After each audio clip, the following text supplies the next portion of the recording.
Tai mes supratom, kad reikia mokėti apsibriežti problemą, mokėti susirasti duomenų, mokėti pasidaryti savo tyrimą, įžvalgas ir taip toliau.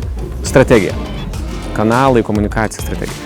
Konceptualaus mąstymo, kūrybos, po kuria ten palenda ir tekstų rašymas, ir galvojimas vaizdais, tos meninės išraiškos ieškojimas ir taip toliau.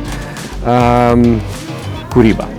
Tai ten buvo kažkokia prenatalinė idėjos stadija, tada tiesiog idėjos gimimas ir galiausiai mums reikia, kad jinai išgyventų, išeitų į pasaulį, patektų į eterį ir taip toliau. Ir reikia atlikti. Ir atlikti greitai, ir atlikti šiuolaikiniam priemonėm, į biudžetą ir taip toliau.